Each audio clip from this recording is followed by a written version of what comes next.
Hey y'all, happy Friday. Noah, everyone who reads it must converse is the channel.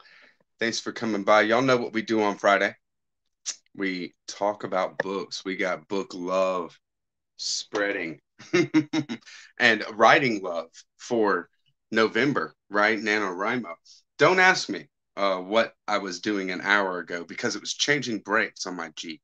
All right. I got halfway done with the job. I consider it a complete win, total win, and it's on. Is it a hollow project? Oh no, did I spell it wrong?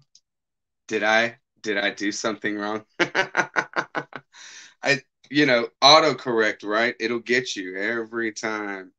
I did it. I did it wrong. Do you see that? I can't believe it. Thank you. Thank you, Mark Richardson. And hey, Deb, thanks for coming by. Happy Friday. Awesome to see y'all.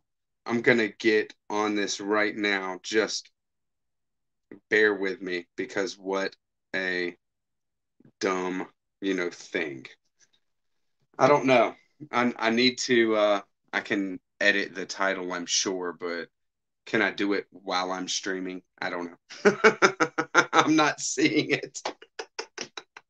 So I can let you know that it will be the Holon Project in the title as quick as I can make it. But that's how we do things here. Everyone who reads it must converse. I'm not a professional, even though I've been doing it for some time. Hey, baby. Nick Voro's in the house too. Hey, brother. Happy Friday. My woman is in the house. Let me tell you. Yeah, they are.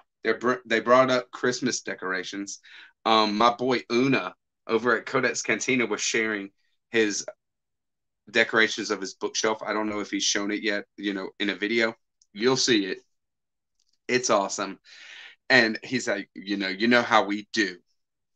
And I didn't say anything to Emily about it before she went down to our basement, started bringing up Christmas stuff. And then I told her, took a picture of some of our stuff. They've been laying the groundwork today, but it's a weekend project. They're doing good to start it off on Friday night, right? Tyler. Yeah, boy. Happy Friday. That's what I'm talking about. Nice to see you. For sure. I did that with my mom once. Painful. Right? Okay. We're doing it. What's up, Jesse Reads and Meditates? Happy Friday. Nice to see you. So it's been awesome on the channel, but there's been so much stuff happening with reading and with writing and then with thinking about content. So the Buddhism series is more and more popular. I like talking about it. There's a lot more that I could say. So it's just having people that have interest, asking questions and things like that. So I had a new person, or maybe had followed me for a year or so, but just really started watching my Buddhist videos and was commenting on a few of them, and we got to where we're talking about something new, right? Where I can do a video on something that I haven't done before, and that is focusing on a school of Buddhism called Pure Land Buddhism. I have come in contact with Pure Land Buddhism. I know quite a bit about it. The thing is if you read sutras the way that I learn about Buddhism, or learned about Buddhism, and part of my practice, like spiritual practice, is study, right? Spiritual study of scripture. In Buddhism, there's so many beautiful high level scriptures to study that, you just kind of float around in it and love it, right?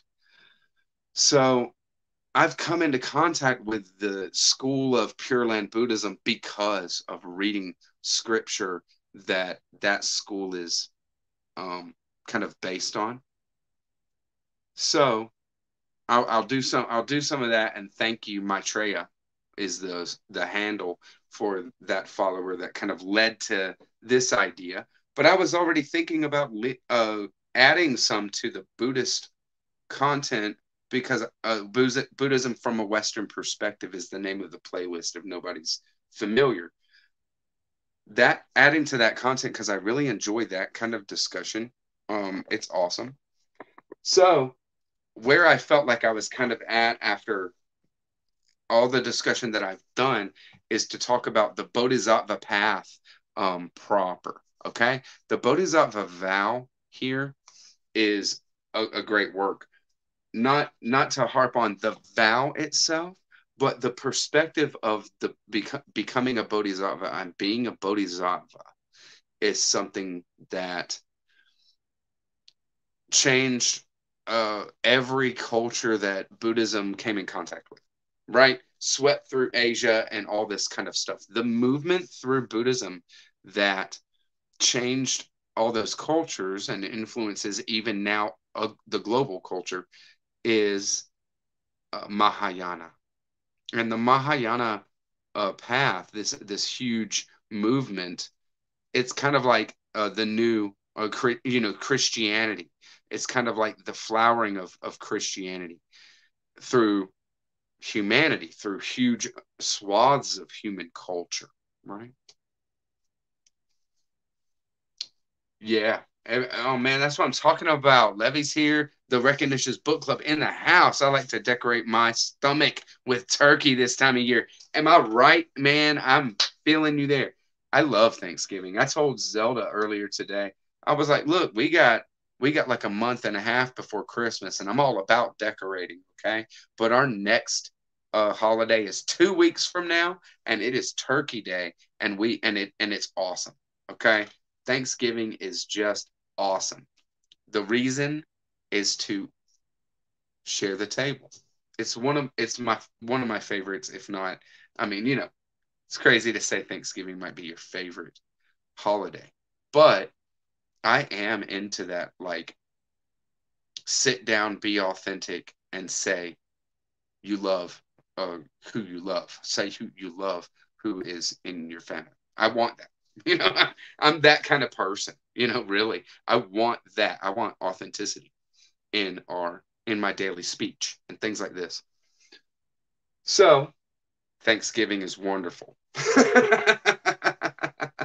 It's been on my mind and been on my heart to share more in the Buddhist from a Western perspective series, and how to work into something like the Avatamsaka Sutra is by the Bodhisattva path. This becoming a Bodhisattva and being able to enter into every situation and become what is needed for that situation for who's involved to grow. That's it. Spiritual study and Sakrapajina sounds like Jason Harrigan. Well, Jason Harrigan is very much my kind of guy, and I love spiritual study like that. That is definitely a part of his practice as well. Leto Davina, all that, and loving the word simply because it does have that depth and power to it. A lot of sacred scriptures have that. Not to box, I don't like to box it in, right? I want to always keep it free. I love to feed others as well. Holiday cooking. Yes. Holiday cooking rocks, especially here in the South. We've been doing it right this fall. We've been doing it right, man. Emily made some chili. It's awesome. Just night before last, and it's awesome. And then we have,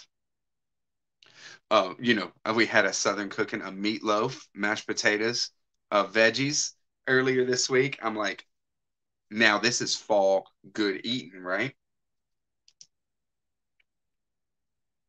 Thank you to all our veterans today. That's right. It's Veterans Day. Mm-hmm. Yep, that's right. Thank you. Thank you, Mark Richardson. So first on the docket because you never know what we might talk about. We can talk about whatever.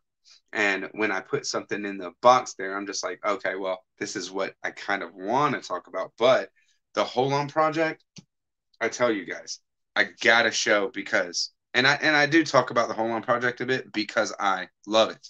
Look at these editions right here. These are the collections that you might have seen on the channel before. They're short stories, poems, flash fiction, collections, right, from the community. Very beautiful, very well done, right? You might have seen it. Well, the Holon Project is doing showcasing single authors now, and not many. Here's the first releases from the Holon Project's solo efforts. This is Ben Roylance. Ben Roylance is known on Instagram as Appor Books. I'll put that Appor Used Books. That's what it is. I'll put it in the chat, and I will have it in the description box as well, so y'all can find it and just find him on Instagram if you want to know. That's who wrote this. This is a talking skull. It is 3 poems. All right. Look how beautifully it's done. It's such a slim little work. Okay. But still the same quality as these larger bindings here. I'll give you the back. Symbols, public and private mix in a cartoon grail tucked behind the stump where stood the opposite of the tree of life. There's a human mouse with bloodied grin and once white gloves. A forest stroll. The control of the mind. Suspicions trapped forever in the stone walls of the gates to the world beyond the world. A trilogy of paranoia from 2019 to 2020 America. By now, these poems have mutated with their villains and heroes crossed, transmuted, meanings uncoupled from words. That's good. So there's the back. Ben Roylance, I can't wait to take a real bite out of this. I haven't got into it this week. I've fallen into my own writing quite a bit, you know. It is very cool to see some poetry, and hopefully from the length of it, I hope some narrative poetry, right? But we'll see what it's really about. I'll definitely share it. I'm happy with it. But look at this beauty. Okay, well, before them, you see, you get a bookmark with every Holon Project. They're pretty cool bookmarks. So check this out. The geometry there, right? Fractals. And then the other side, the holonproject.com. Go ahead. That's where you go, guys, to get this badassness. And if you didn't believe me yet, check this out. Right? Well, you know, there's poetry for you, right? There's poetry for you. I don't know. You know, I like reading poetry for myself, but I don't talk about it much because it is like that. You know, you imbibe your own meaning to images and symbols in a big way, you know? So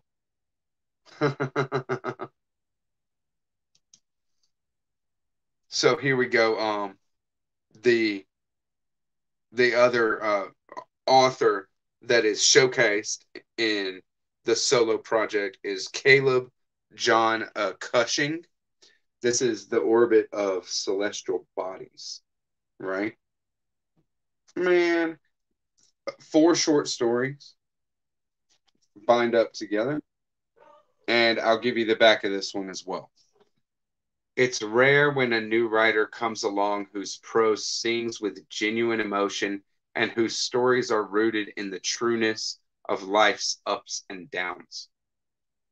Caleb John Cushing's stories become real upon reading, and his characters will show you that while traversing life's struggles, the darkness will never be able to overcome the light of happiness that awaits us all.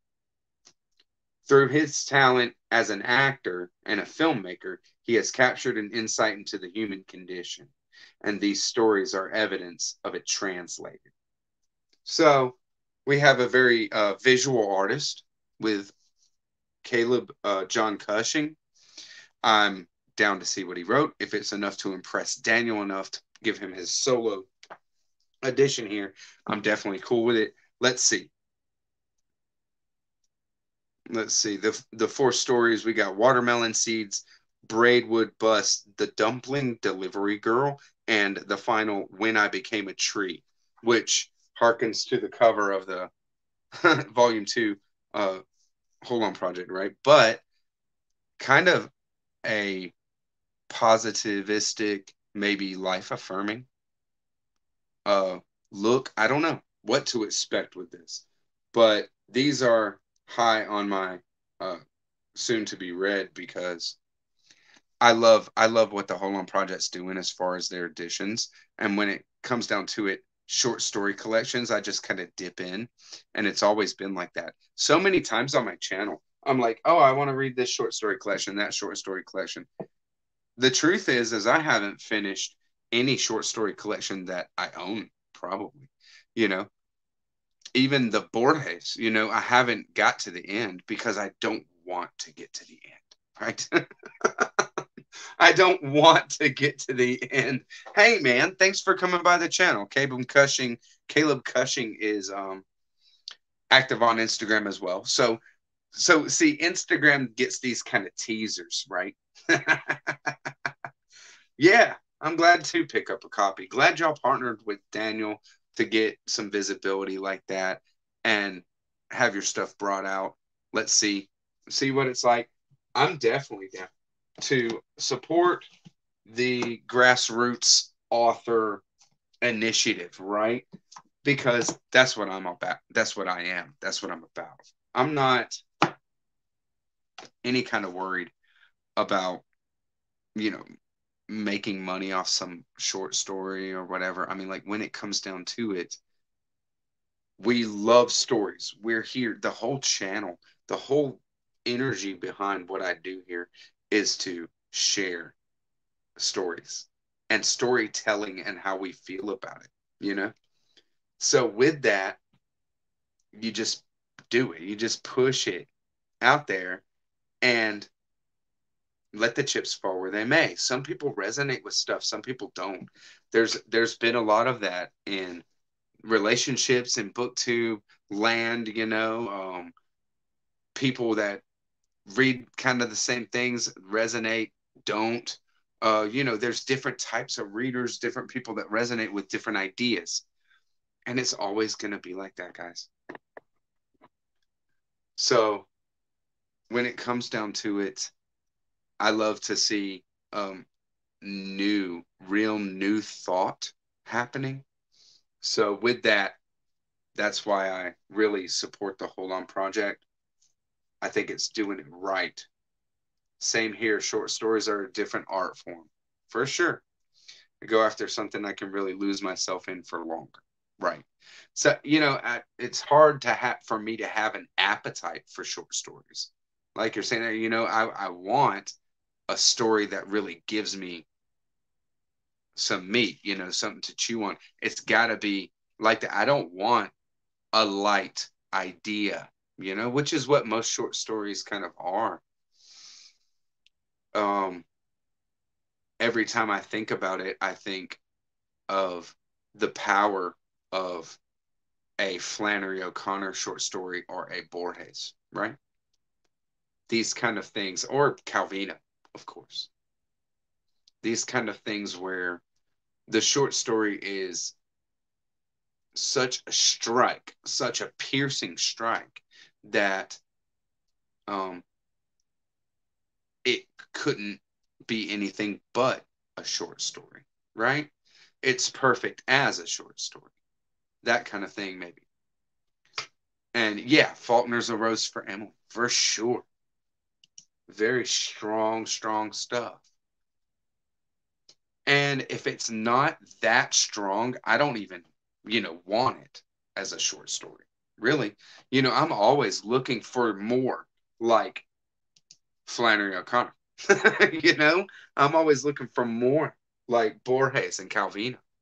It was so wonderful to come into contact with Borges after knowing Calvino. So I did go to a thrift store, and it's a wonderful thrift store that has, always has great books. And I mean, they move through a lot of books, right?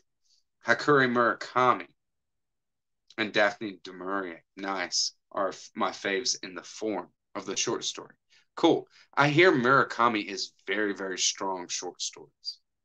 For sure. I haven't read any of his short stories. Okay. I'll do that. I'll try some. Or, what I'll end up doing is buying a Murakami book of short stories and it'll sit on the shelf. I might read one, I might read two. Right? Even Illuminations, Alan Moore, right? I'm just not that kind of reader where I want a short story and then I just want to put it down and then I want to, pick it up again and go right into a completely different idea, different short story. I want to sit in stuff for a while, you know, kind of like what Falcon is saying there. Going for things that you can lose yourself in for a bit. You're looking for that experience. So yeah, but this haul, I tell you, I had so much more than this. I walk in and the first thing that I see is a whole stack of Toni Morrisons all together. And I kick myself for not buying Paradise because it was sitting there. Yeah, I got some Welty in here for sure.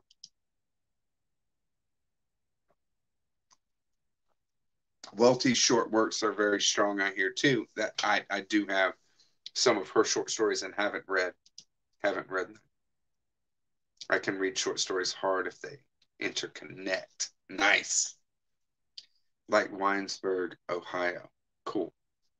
Very, very cool. So yeah, the first Welty, Jesse Reads and Meditates, said that this was a good one. And Mark is a fan, of course. I got Losing Battles. Eudora Welty. It's a great edition, huh? The Vintage International. So on the hot, dry first Sunday of August, three generations of Granny Vaughn's descendants gather at her home in the little town of Banner, Mississippi, to celebrate her 19th birthday.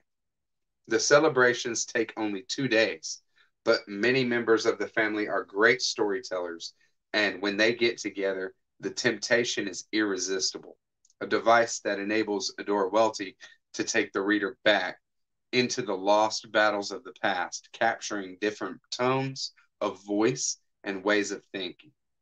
A major work of the imagination and a gift to cause general rejoicing. So, I mean, when I saw it, and the edition is in great shape, it's who knows if it's been read. If it has, it was read carefully, and it'll definitely stand another read through.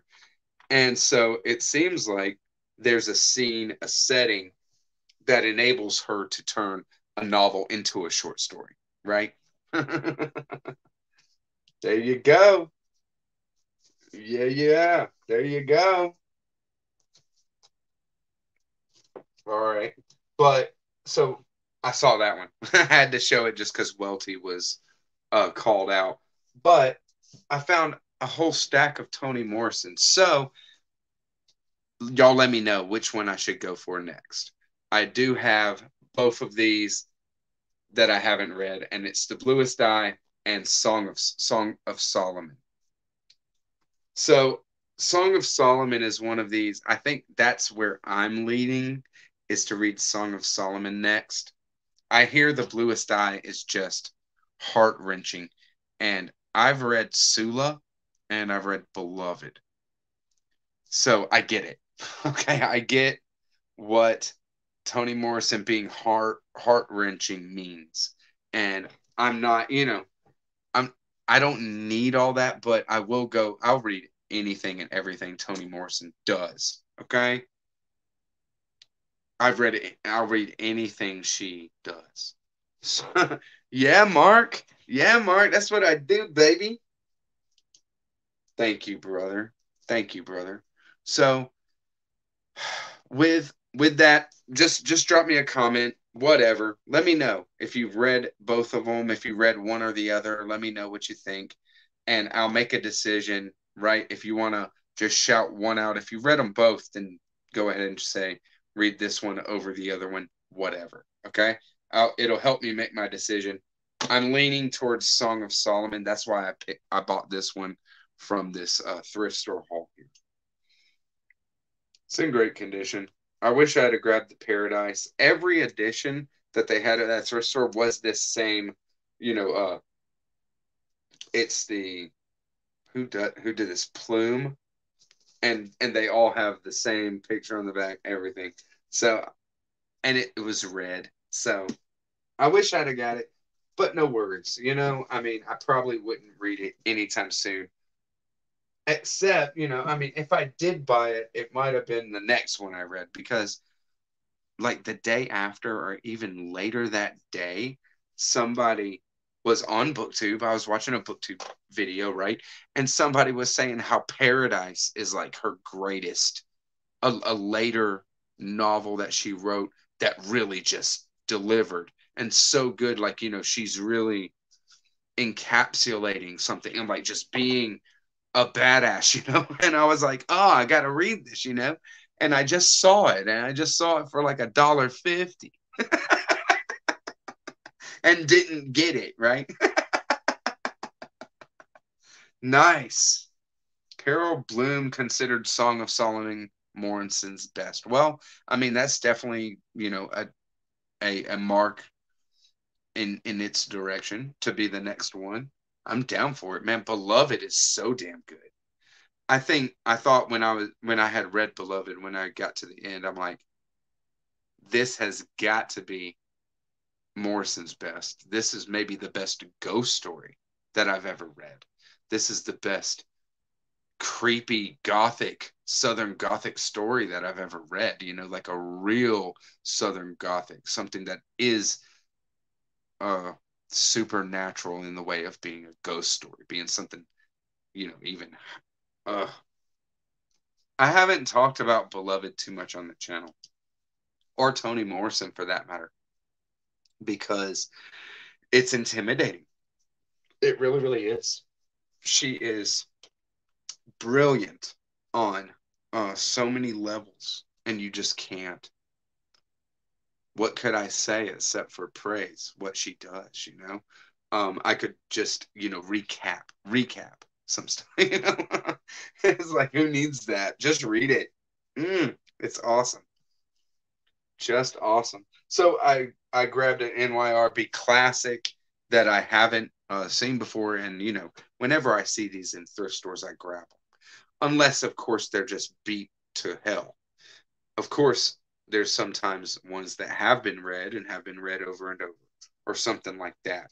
But if it's an NYRB classic that's in good condition, I grab it, and this one is in perfect condition and seems like a really, really cool story, man. An African in Greenland is what it's called.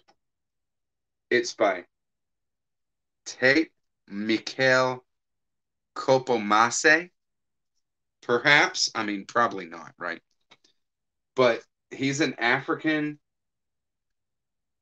and he discovered a book while he was in Togo, and it was about Greenland. So he decides he's going to go to Greenland. So he's like the only African guy, in Greenland, right? But listen to this. When I read the back of this, I'm like, not only is it a cool NYRB classic to add to the shelf, these things look great on the shelf anyways, right? But it seems to have what just an awesome side to it. So Tate Mikhail was a teenager in Togo when he discovered a book about Greenland and knew that he must go there. Working his way north over nearly a decade, he finally arrived in the country of his dreams. This brilliantly observed and superbly entertaining record of his adventures among the Inuit is a testament both to the wonderful strangeness of the human species and to the surprising sympathies that bind us all. So, in that, this wonderful strangeness of the human species, I think, calling to this, why did he have this draw to go to something that was totally and utterly different, where he didn't even know what this was? To see a picture of a huge ice shelf, a huge glacier, right? What is that? What is that if you live in a tropical climate that doesn't have snow? What is that, thing feel like? And the not knowing, not inspiring fear, but inspiring curiosity. That's a truth. And one of the things that comes out in the blurbs is worthy of talking about too. This is Paul Zwig from New York Times Book Review says, was there ever an odyssey like this one? From the palm forests of Togoland in Western Africa to the remote jumble of silence and ice of northern Greenland? It is a long way in miles, but even longer in resilience, adventurous persistence, and uncanny charm. This book contains a catalog of his impressions, combined with striking passages of fine writing. The result is the curious double perspective of the naive visitor, combined with the controlled distance of a writer. So, what I feel in this is like a real sense of just humor, curiosity, and humor that just is not judgmental, but the strangeness and things that are different, striking funny, but having an honesty in sharing that it is strange to them, that it is weird, even though you go to another culture, you're gonna live how they live, right? Right? Never pass an NYRB up in the wild, that's for sure. Kingsley Amos, right? I'm never gonna read that shit. It's Martin Amos's dad, right? Kingsley Amos. Wasn't he an actor, right, or something? Come on. Second volume of a bio of Evelyn Waugh. Nice. Absolutely shocking, describing an evil man who wrote brilliant novels like Brideshead Revisited.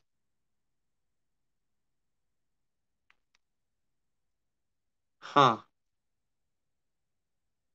You think is it saying that maybe somebody was trying to take credit for her work? Somebody that was trying to take credit for Evelyn Waugh's work, right? um, it happens. I mean, like, what is that? Big Eyes. That movie, Big Eyes, is all about uh, this husband who the wife was this painter, but she was introverted and didn't want the spotlight, so he just said, I'll claim him as mine, and we'll just whatever. But then he becomes this famous artist, and he's not doing it. It was wild. I think that Tim Burton did that movie, right? But I mean, what a cool idea. Um, I don't know when or if I'll get to it anytime soon like that. But it was a cool find, and we'll be just fine up there with my other NYRB classics until I um, feel like jumping into that. Maybe for some nonfiction November, uh, you know, next year or something. Who knows? Who knows? I love. Is that right? Evelyn Waugh was a guy. He was corrupt. Man.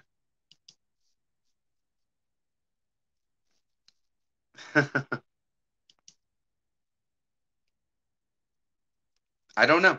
I mean, I don't know anything about it. Obviously, Evelyn Waugh being a corrupt kind of businessman, corrupt in what way, or, evil, you know, I don't doubt it.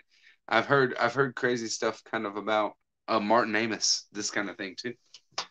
So it's who do you go?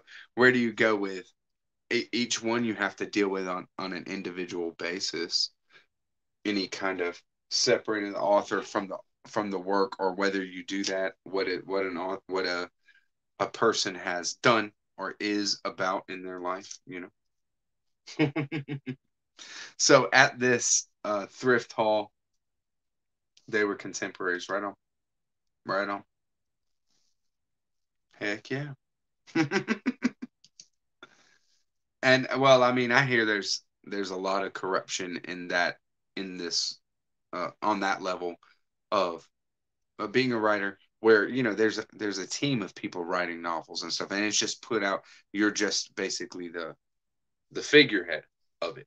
You're the one who has to be publicly the one, like Shakespeare, right? All right. All right. So at this thrift store haul, I got also a William Gibson, that I've never read. And I mean, for real, I haven't read hardly any Gibson, but here's Neuromancer, a hardcover. Like, what is it? 25th anniversary? Yeah, 20th anniversary edition. 20 years, hardcover. Who knows if it's been read or whatever. An introduction by the man himself, a new introduction, a landmark work that I haven't read. So next time I'm on the hook for some sci-fi, I'm gonna jump into it for sure. I haven't, give me a new author. Some cyberpunk is what it's about, something like that, right? Right. The James Patterson model, right? But see, the nice Gibson's best. See, this is going to be the one. When I jump into Gibson, I've had Snow Crash on the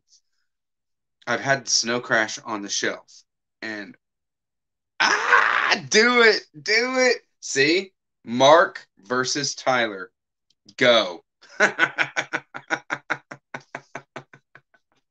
So, I've never read William Gibson, but I've had Snow Crash on the shelf for a long time, maybe a year, and never grabbed it. Never, wanted to go. Even though I've read a lot of sci-fi since then, right? But Neuromancer is what I kind of thought. Okay, that'll be my first Gibson. Let's see how it goes.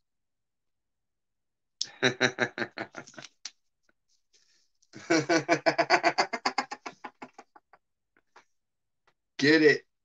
Get it. Hey, nobody's talking. Nobody's saying he ain't a great dude. For sure. Just saying that he ghostwrites his novels. So this is the kind of thrift store shopper that I am. Okay. Check out this book. You would never pick up this book thinking that it is what it is. Okay. We have Understanding Variation. The Key to Managing Chaos. Donald J. Wheeler, second edition. Okay. With look at this. Look at the back. Would you ever pick this book up? What do you think this book's about? Understanding Variation. The Key to Managing Chaos. David Wheeler, right? Second edition. What hardcover, right? Hey, what's up, PG? What's up? I ain't finna read that in the house. All good, bro. All good. We're just hanging out. So I saw this. I pick it up because, see, this is like intriguing to me. You would never pick it up. That's right. But check this out. See, is it a business book? No.